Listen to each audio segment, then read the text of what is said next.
Okay, we are on to the next one. The next one is called live venues. And by live venues, I mean theater, particularly off-Broadway, equity-approved showcase, waiver theater as they call it, 99 seat. There's been a whole bunch of different names for off-Broadway, basically kind of non-paying theater. And that is one place where people perform. Obviously, they also perform at improvisational venues, they perform at stand-up comedy clubs, they perform at cabaret. So I'm talking about any place where people perform live, which everybody watching this knows took a devastating hit in the past 2.5 years or so. Absolutely kind of wiped out. It's slowly coming back. It's coming back strongly, a lot of it. I'm really, really impressed. It shows how much people really want to see people perform live and how much performers want to perform live. So I want to talk about just these as ways that actors sometimes get representation. I'm going to start with the theater, not because it's necessarily the most noble one of all, or maybe even the oldest one. Maybe, we know it goes back to the Greeks, but that doesn't mean there wasn't a stand-up comic on a street corner in Athens telling jokes and, with a little hat out getting money. But I want to start with theater, okay? In my day, in my youth, we would come to New York typically if we didn't have any family anybody that could really help us. And that's what we got to audition for. It was accessible, it was available without representation, and it was a way in which we often got representation. So you'd get in off-Broadway type of plays, which still exist.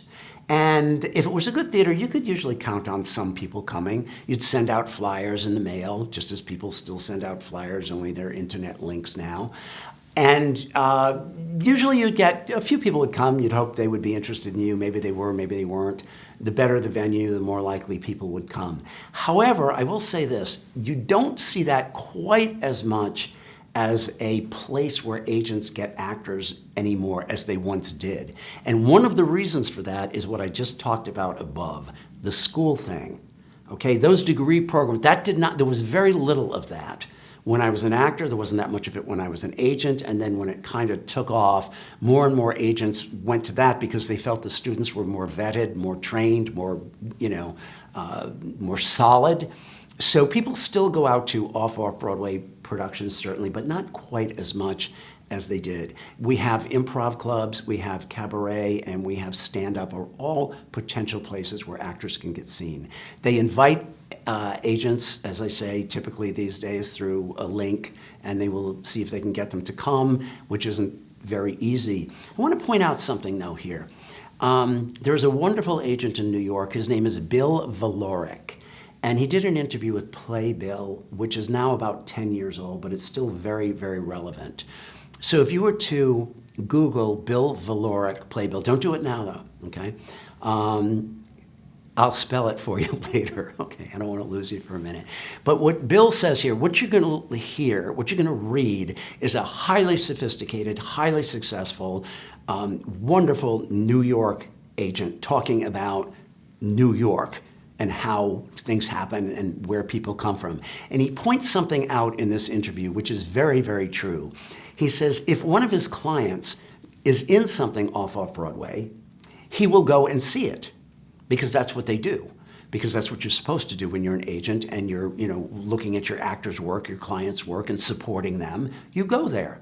So he said, but if you're in it and you don't have an agent and I'm there, these aren't his exact words, but it's the sentiment that he expresses, then we see you. So I find a lot of times actors will get an agent or that representation because somebody else was in the cast that had somebody, and they got their person to come and see them, and then they got seen, and therefore they got brought in. So even though it's not the big thing that it was years and years ago, it doesn't mean that you couldn't get somebody from it. It just means that it's not as easy to get people to go there because there are so many, increasingly more places where actors can find actors, where agents can find actors rather. And that's what they do, but it's there.